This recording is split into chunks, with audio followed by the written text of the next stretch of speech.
when you got like 10 to the 8th or something like that. Yeah. All right.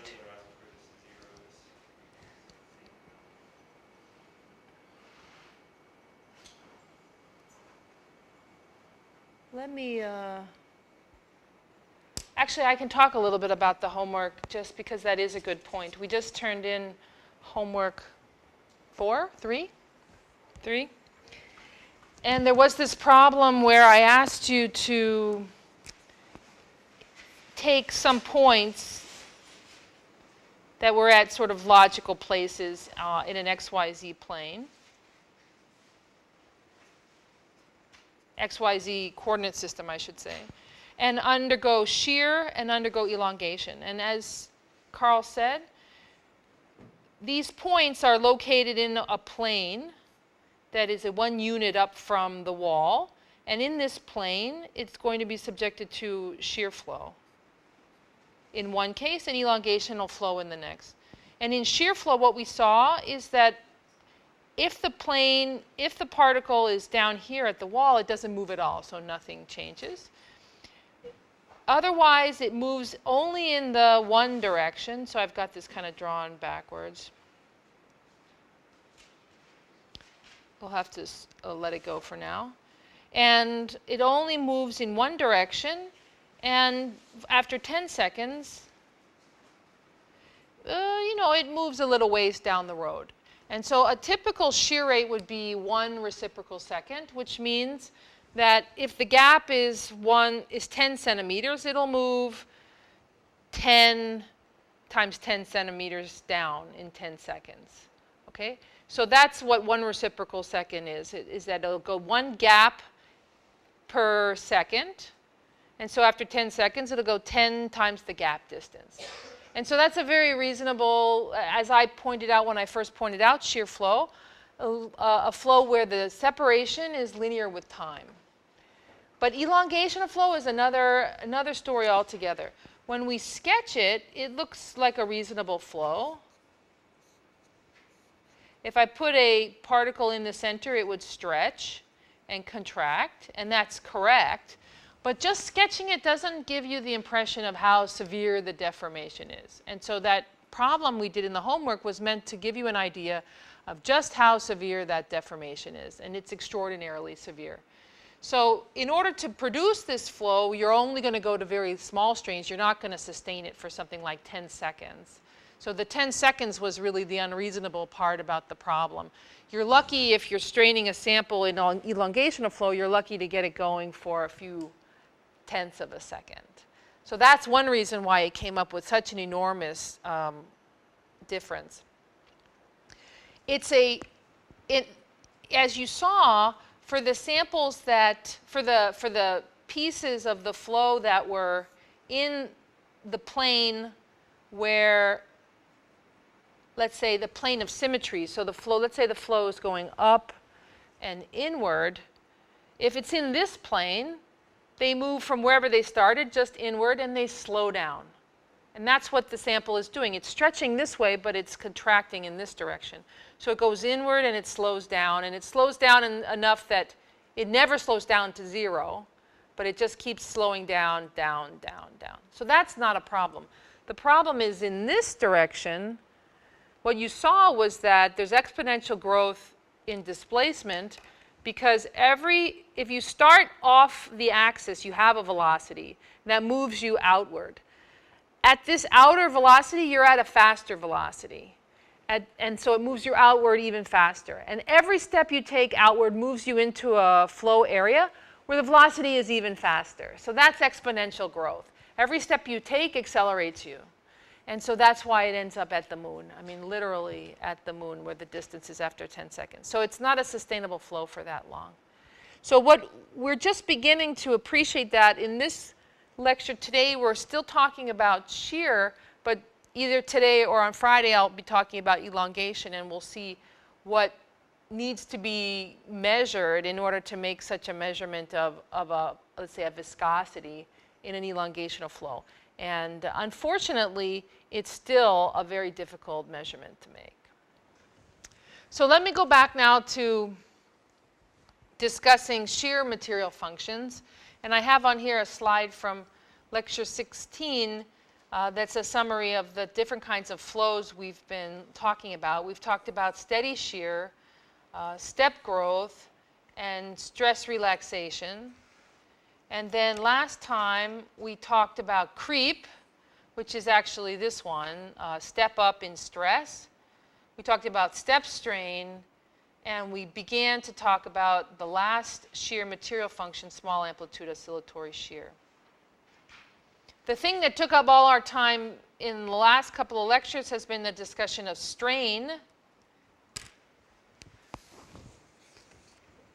The derivation was a little bit involved, but the bottom line take-home message is that the strain between 2 points, shear strain, is equal to the integral between those two times of the strain rate. So the 2-1 component of gamma dot tensor.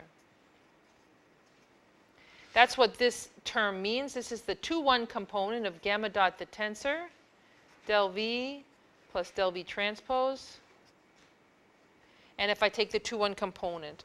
Now notice this definition refers to, this is shear strain. This is shear in the one direction.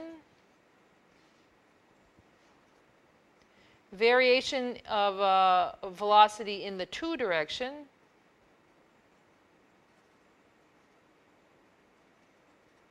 And that's where the 2-1 comes from. And so once we're talking about shear, this gamma dot tensor has a very specific form because it's made of the velocity vector, which we know is sigma dot t x2, 0, 0. So this goes in there, and we get a very specific form for the gamma dot, and then the strain is defined from gamma dot to 1. So we played around with that with creep. In the creep case, we impose a stress, and we measure a deformation. Then we talked about the step strain experiment, which imposes a sigma dot, a straining rate, but that fundamentally makes most sense in terms of strain as a nearly instantaneous step up in strain, which results in a nearly instantaneous impulse of stress. So the stress goes up and then comes down. And the material functions defined for this one are the step strain modulus. And now we're going to deal with the last one, the small amplitude oscillatory shear.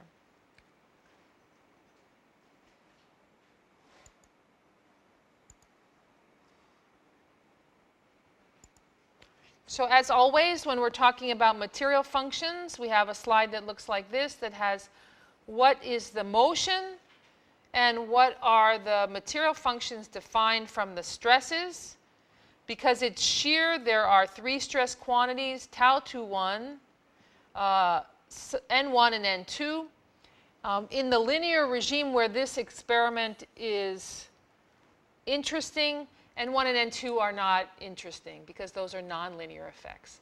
So for the small amplitude oscillatory shear, we only deal with tau 2-1. So as for all material functions in shear, it starts with this shear flow. And then we specify sigma dot as this cosine wave.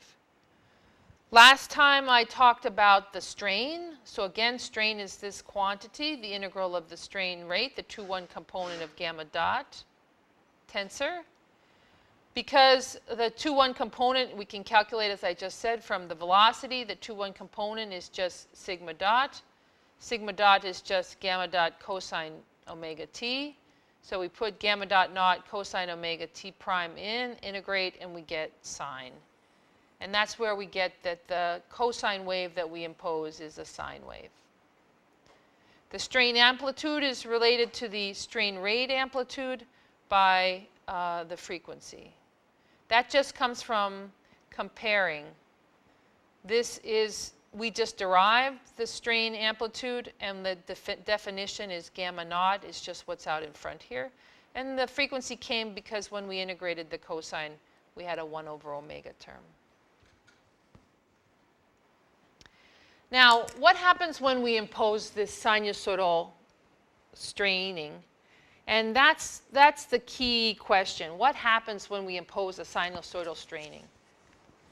And the answer is, if the strain is not too large, a sinusoidal stress results. Okay, so this is the small amplitude oscillatory shear experiment.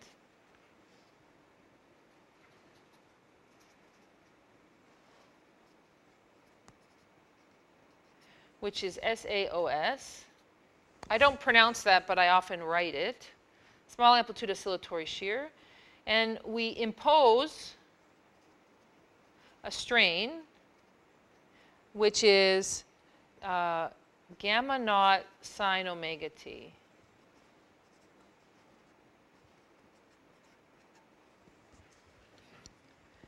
And so just like in all the other experiments, when you cause a motion, the material responds.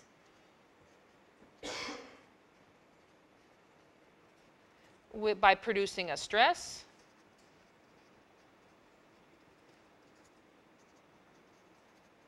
And then here's the part where we make an assumption. If the amplitude is not too big, and so that means right there you know that if you do small amplitude oscillatory shear testing, the first thing you must check is that the amplitude is not too big. And in fact, Andy was in the lab a week ago, and isn't that what we did, Andy? The first thing we did was to check a strain sweep. We checked that the amplitude was not too big, that we were in a regime where the measurements are independent of amplitude. And that's literally because of this assumption right here. If the amplitude is not too big, the stress response will be a sine wave also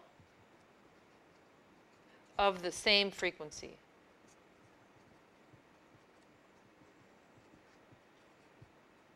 That's the key fact. If the strain that we put in is not too big, the stress response will be a sine wave of the same frequency omega.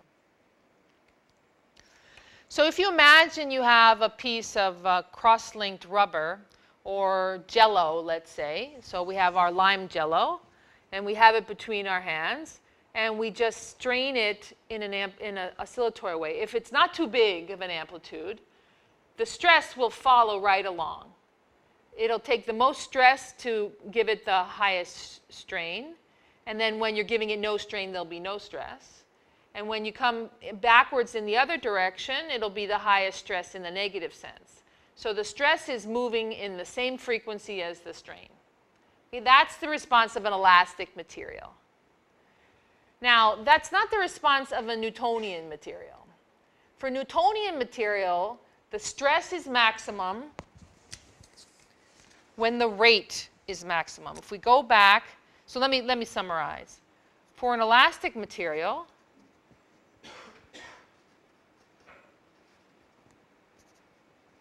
stress and strain are in phase.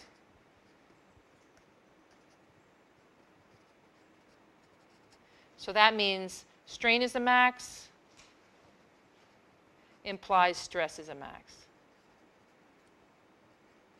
That makes sense. The Jell-O example. For a Newtonian fluid,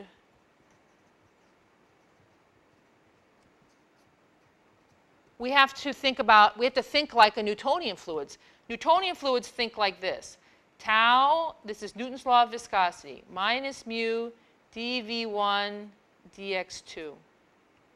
The stress is a maximum when the rate of deformation is a maximum.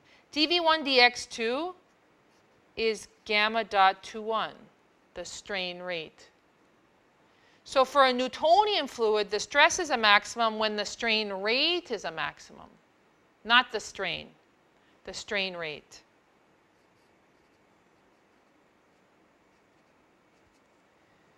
Stress and strain are not in phase.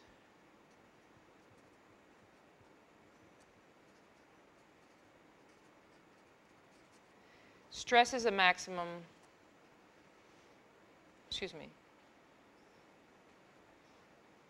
Stress is a maximum when strain rate is a maximum.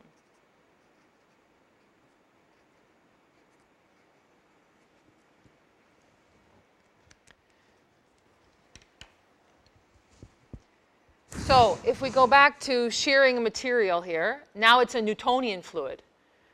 When I'm shearing it like this, okay, let's imagine glycerin or corn oil, something viscous, not so that we can imagine stresses. When I'm at the maximum, the rate of deformation is 0 because I'm about to turn around and come back the other way. When I'm at a maximum back here, the rate of deformation is 0. When is the rate of deformation most rapid? Yes, right in the middle, right in the middle. It's like accelerating, it's at its maximum speed, now it's decelerating.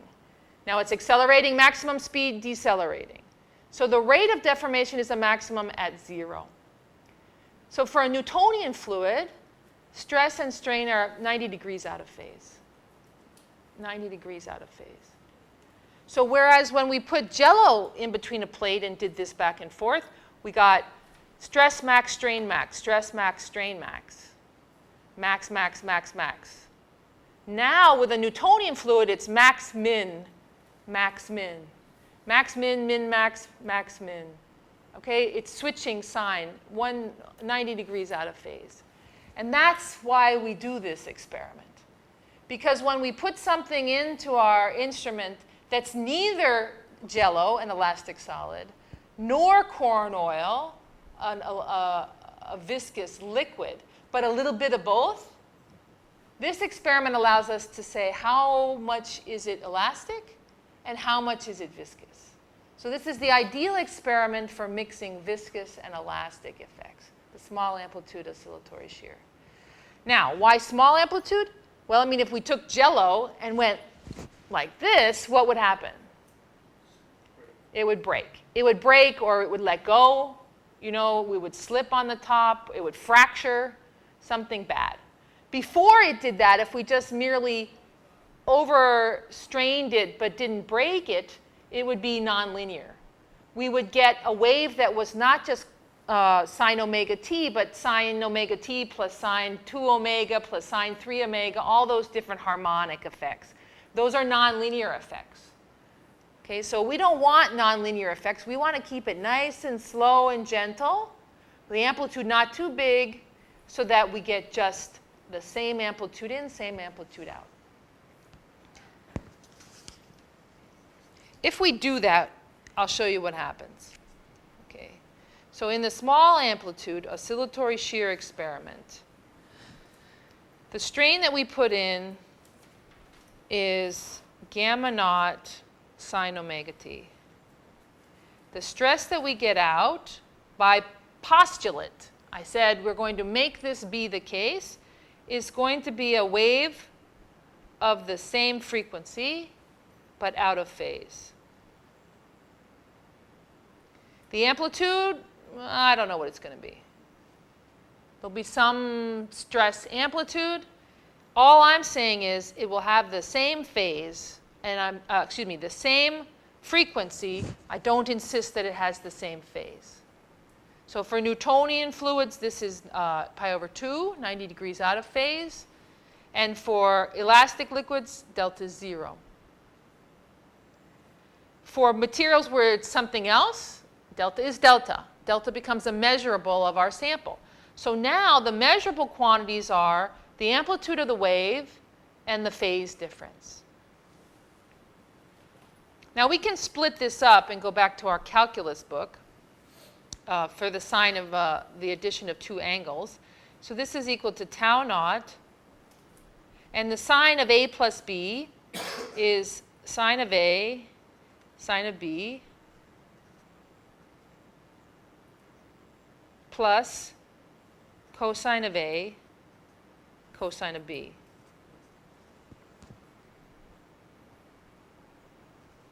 If I multiply this out, this omega t term is a fundamentally changing time varying term, but this delta term is just a number. Okay?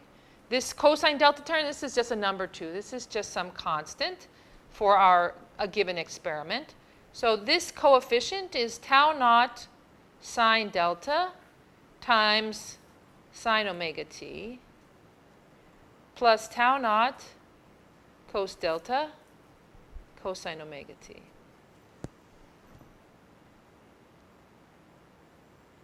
So what we've done with just a little bit of trigonometry here, sine in, sine out. That was an elastic solid.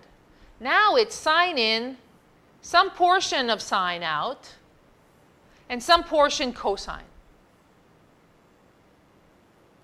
Cosine, if we go back through our slides here, cosine is the strain rate.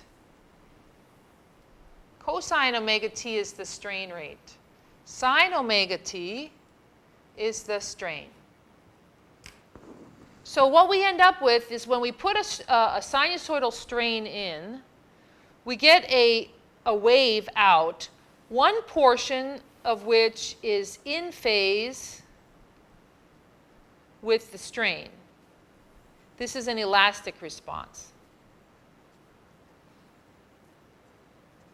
Jello is in phase. That's an elastic solid. There's also a second portion that's in phase with the strain rate. That's what Newtonian fluids are. Newtonian fluids are in phase with strain rate. This is a Newtonian response, otherwise known as a viscous response.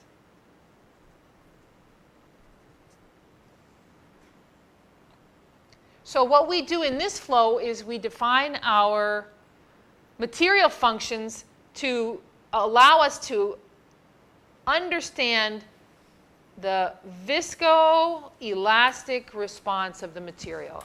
If there's a lot more visco response, it's a more viscous material. If there's a lot of elastic response, it's a more elastic material. So here on my slides, I show what I was showing with my hands. We create this flow, this shear flow, by moving the top one in an oscillatory manner, back and forth in a sine wave. Then what comes out is a sine wave, by postulate, a sine wave of the same frequency with a constant phase shift. Okay? When the strain amplitude is small, a sinusoidal strain gives a sinusoidal stress. We can split this sine of A plus B into the sine of A plus B formula, and we get a portion that's in phase with the strain and a portion in phase with the strain rate.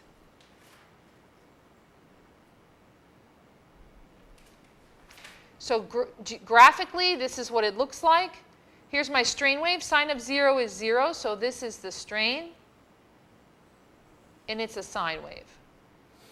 The stress wave is a little out of phase, but it has the same frequency. So it crosses the axis at the same time, at the same amount of time difference, but there's a little bit of a phase lag. So this would be the stress wave. It has an amplitude, and it has a phase difference. So in the instruments that do this kind of a test, they need to be able to measure the phase difference and the amplitude ratio.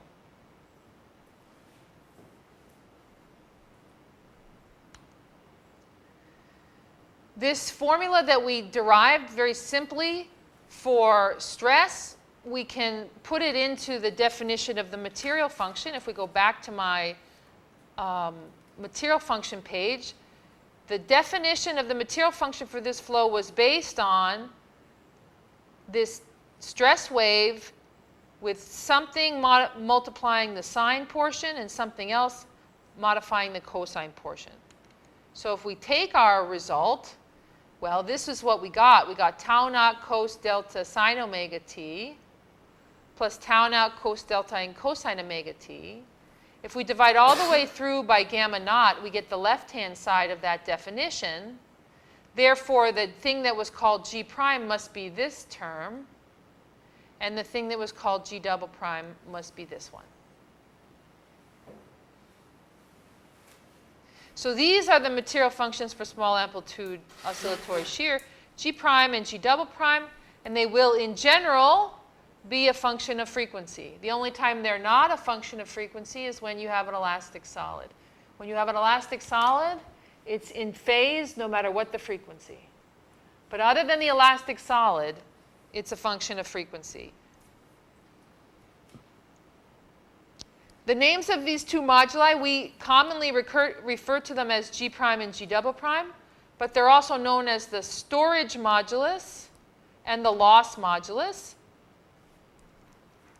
G double prime is the loss modulus because it refers to the viscous loss, the viscous portion of the contribution, because it's in phase with the rate, viscous loss, and I ask you to explain these in the homework.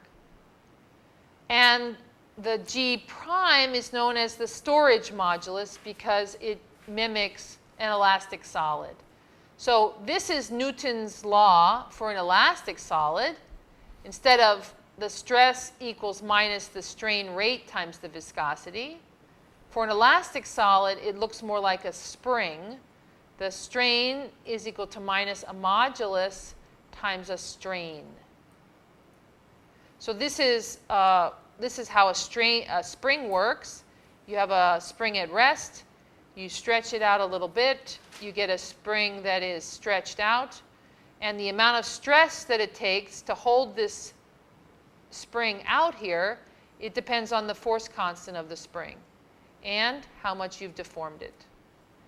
Springs would be in phase with deformation as well. If you had a spring and you pulled it, you'd get the maximum force needed for the maximum displacement, and it would go down and up in phase. That's an elastic response. So G prime is called the storage modulus because just like in springs, energy is stored when you expand a spring. If you let go, it would slap back. That's the energy becoming kinetic energy. It's stored energy when I pull it back. When I let go, it becomes kinetic energy of the spring.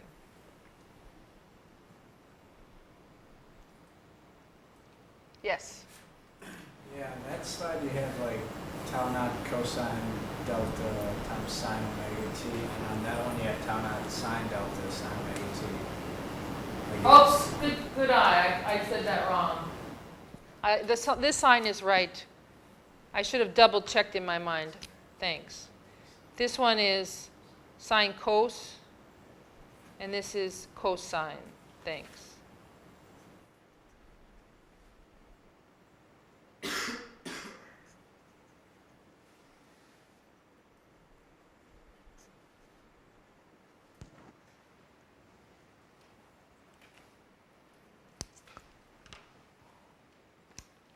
Now we can make predictions with this material function just like we did with all the others. For instance, we could take the Newtonian constitutive equation and predict what it would predict in this flow.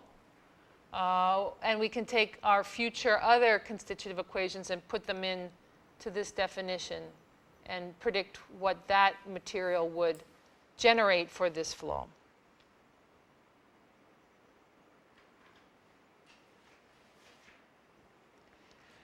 So that's our last shear material function. I want to do now elongational material functions. And the drill is the same. Steady elongational flow, there's kinematics and material functions. The kinematics are elongational flow, which is our standard flow. And I have to specify what B is and what epsilon dot is. The simplest elongational flow is steady, so epsilon dot is just a constant. And these are the material functions that are defined. They have bars over the top to indicate elongational flow. And there's something called the elongational viscosity. And in planar elongational flow, there's something called the second elongational viscosity. The reason there's not a second elongational viscosity for uniaxial and biaxial flow is because they turn out to be equal to 0. The strain, we can look at the strain for this flow just like we did for steady shear.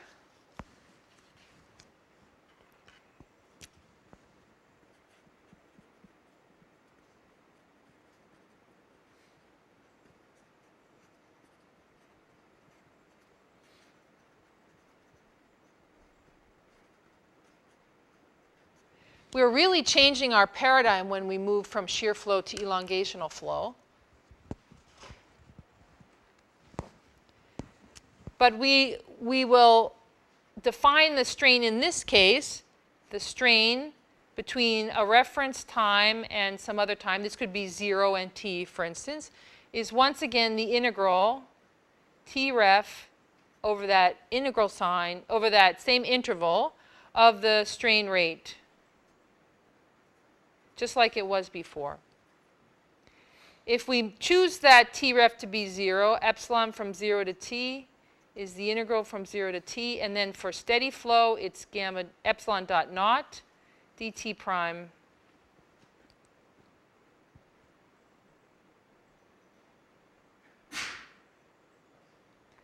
and we get epsilon dot naught t prime evaluated between 0 and t, or epsilon dot naught t.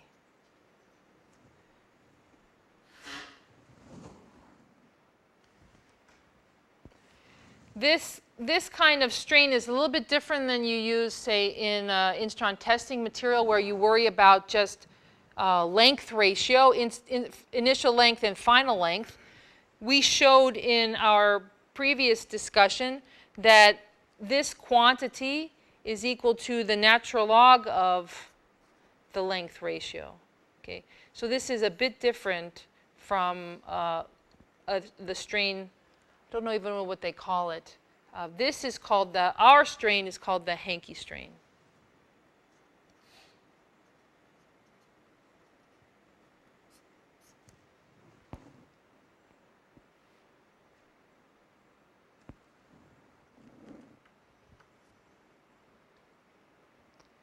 So let's try using this steady elongational flow by calculating elongational viscosity for a Newtonian fluid.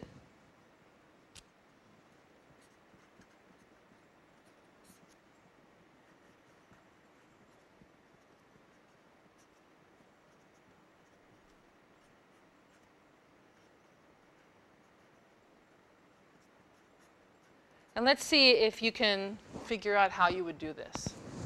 Okay? So we have to approach this the same way as we did the shear flow predictions, which you've been looking at a little bit. Can you tell how we should start to evaluate eta bar?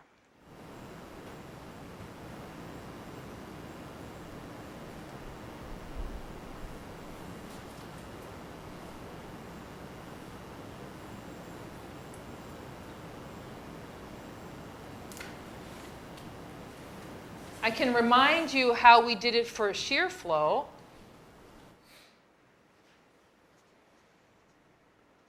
Predict eta in shear flow. You have this in your notes somewhere. How did we do that? Well, what's the definition of eta? We looked that up from the sheet that looks like this, except it's for steady shear flow. Eta is minus tau 21 over gamma dot naught. We need tau 21. Tau 21 we got from the constitutive equation.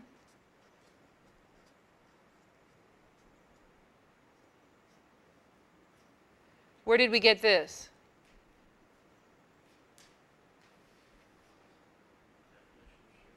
Right, the definition of shear flow. And it's for steady shear flow, it was this. So we took this velocity, we put it in there, we got gamma dot. We picked off the 2-1 component, and we plugged it in, and we got the viscosity. That's a reminder. That's how we did it last time. It's exactly the same now. Okay? So what do we need to do?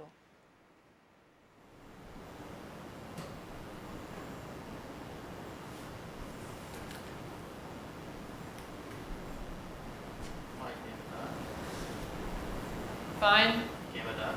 There's no gamma dot here. Eta bar, the definition is minus tau 33 minus tau 11 over epsilon dot naught. So what quantity do we need? We use the velocity to get gamma. We use the velocity to get Tau. So tau comes from what?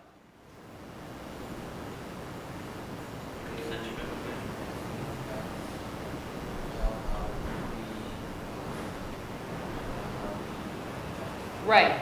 Minus mu del V plus del V transpose, right? That's the constitutive equation. What's V? It's negative.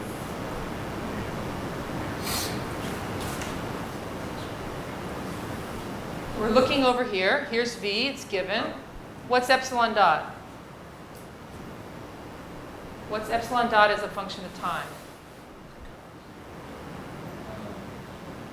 Constant. Right? It's right here. Right? So it's epsilon dot naught. What's B?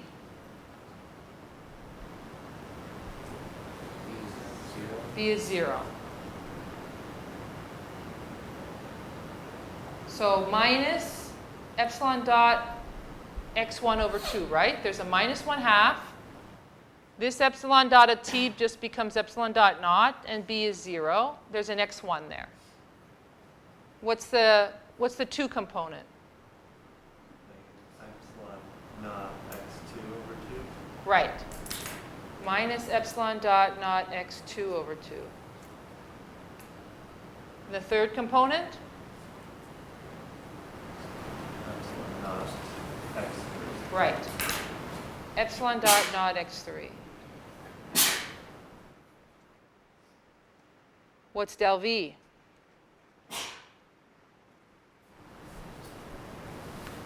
Right. It's just on the diagonal, right?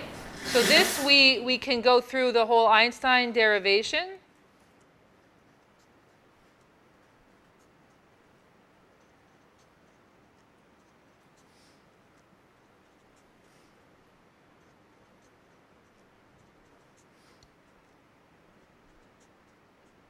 These are all with respect to x1. These are all with respect to x2. These are all with respect to x3 in the rows. In the columns, it's all v1. Then the second column is v2.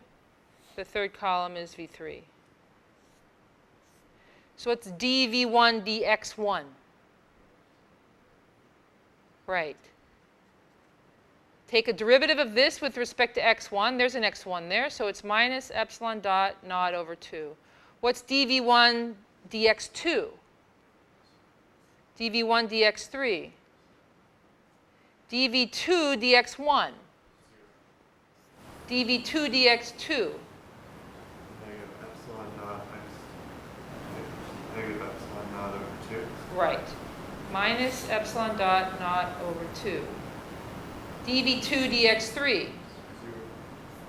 dv3 dx1? dv3 dx2? dv3 dx3? Epsilon naught. Epsilon dot naught.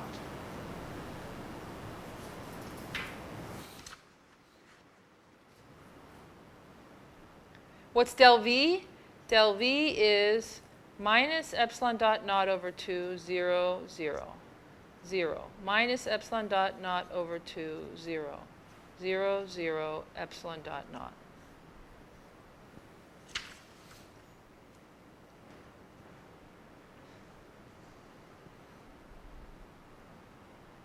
What's del V transpose? Same thing. It's symmetric. So what's del V plus del V transpose?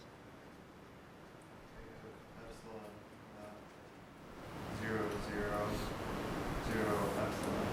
Negative epsilon naught 0, 0, 0, 2 epsilon.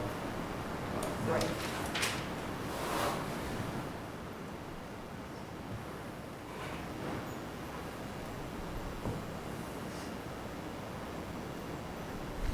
What's the stress? Mu. Minus mu. Stress is minus mu gamma dot. So it must be mu epsilon dot naught, mu epsilon dot naught, minus mu 2 epsilon dot naught.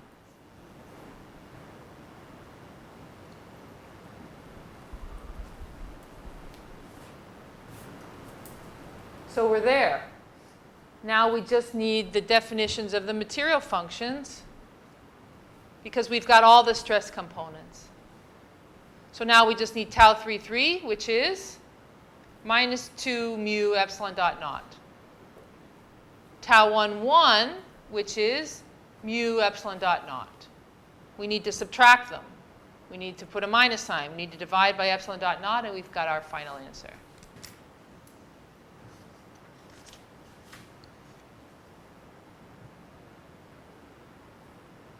The definition of the elongational viscosity is minus tau 33 minus tau 11 over epsilon dot naught. Minus tau 33 is minus 2 mu epsilon dot naught. Tau 11 is mu epsilon dot naught over epsilon dot naught. We get 3 mu epsilon dot naught over epsilon dot naught, or 3 mu.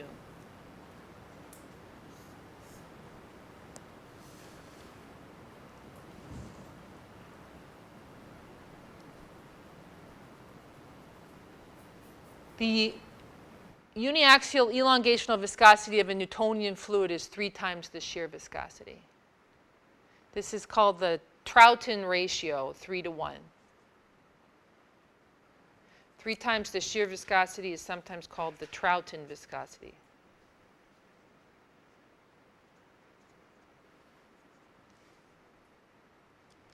Now, if this had been by a planar elongational flow, I would have defined a second. There is, in fact, a second stress quantity in principle, tau 22 minus tau 11. Can you see why, at least for this fluid, why we don't bother with a second viscosity?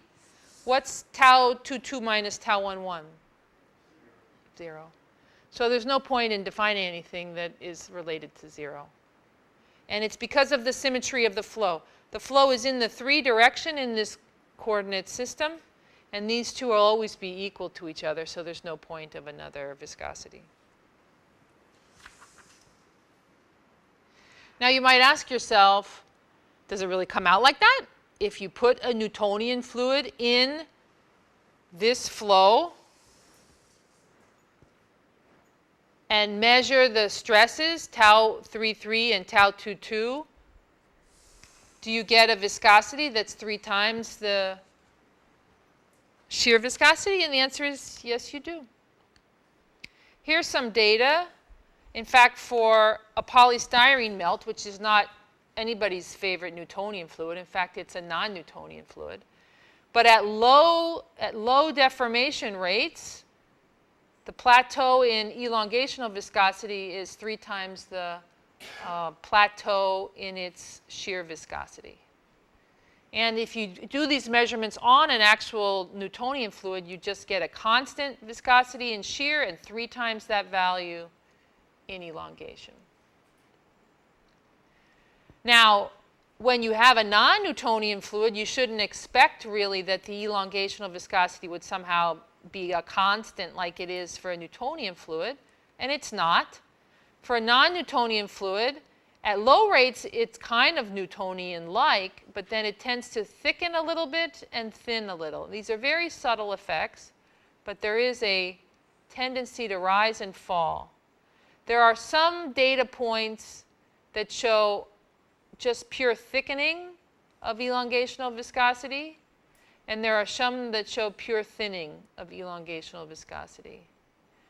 But it's very difficult to get to steady state for the reasons we've discussed. Because if you shear for 10 seconds, you'll be on the moon. I mean, if you elongate for 10 seconds, you'll be on the moon. So it's if the material doesn't rapidly come to steady state, you can't even do these measurements. Because of this 3 to 1 ratio that we have between viscosity in the shear calculation and viscosity in the elongational calculation, very often elongational viscosities are reported in terms of the Troughton ratio. So I said that 3 times the shear viscosity is known as the Troughton viscosity. If you take the ratio of whatever elongational viscosity you measure to the shear viscosity at low rates. That's what this quantity is. This is called the zero shear viscosity. When you have shear thinning, it's the viscosity at this low plateau. When you take that ratio, you get 3 at low rates, and you get something different from 3, especially at high rates.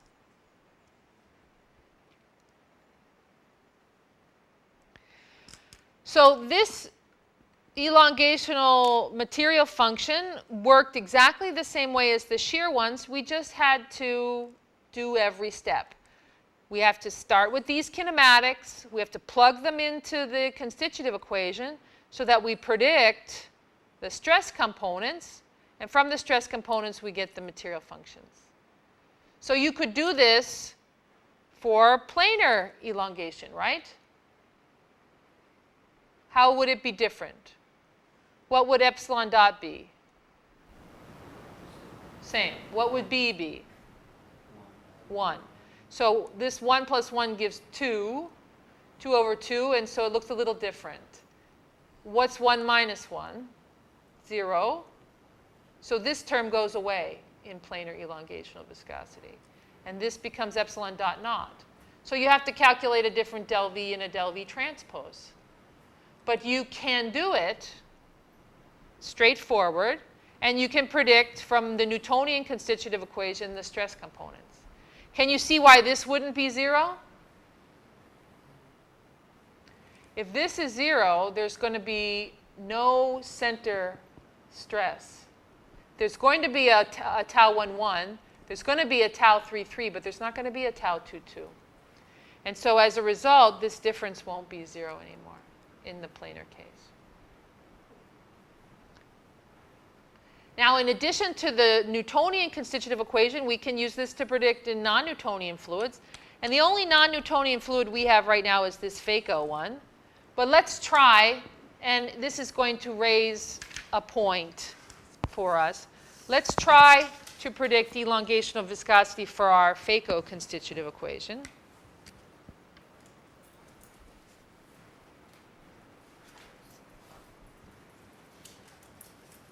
What is the elongational viscosity for a fluid that follows this constitutive equation? Stress equals minus m of gamma dot naught del V plus del V transpose, where m of gamma dot naught is this crazy function.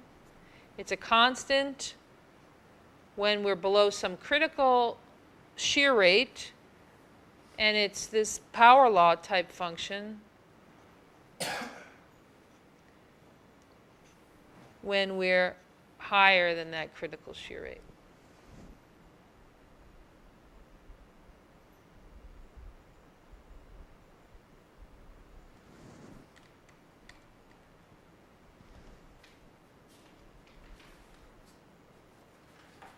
How do we do it?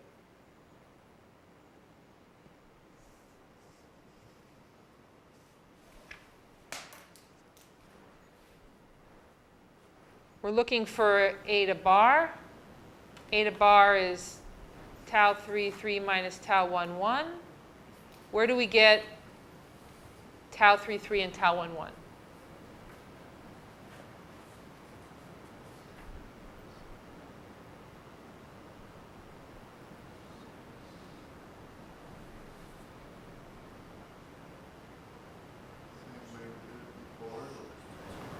With the new constitutive equation.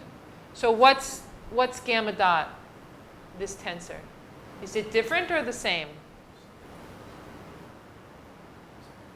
Comes from the velocity field. Is the velocity field different or the same? The same. So we're done, right? We've already got gamma dot. It's right here. We don't ever have to calculate that again. How do we calculate the stress from this? We don't do this anymore because it's not Newtonian. We have to take this and use our constitutive equation, right? So we have to multiply it by this. So gamma dot the tensor is minus epsilon dot naught 0, 0, 0 minus epsilon dot naught 0, 0, 0, 2 epsilon dot naught. It will always be that no matter what fluid we're talking about. And so we form the stress from this. If we multiply the left side by m of gamma dot and the right by m of gamma dot, now we've got the stress.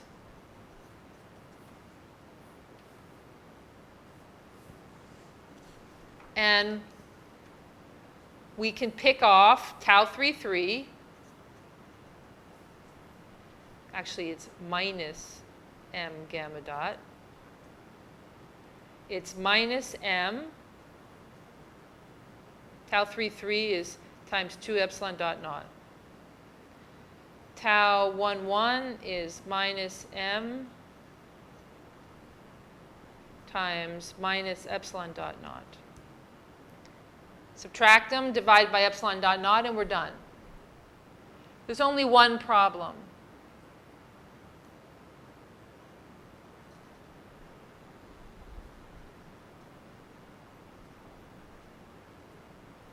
This quantity gamma dot appears, and gamma dot has no meaning in this flow.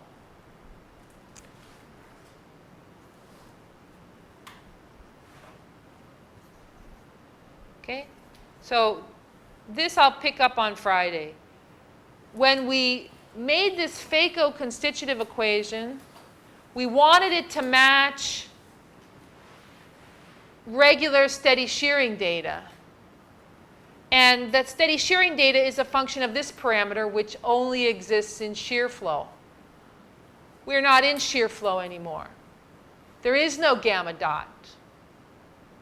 And yet, because of the way we mistakenly constructed our constitutive equation refers to shear flow, which isn't even happening.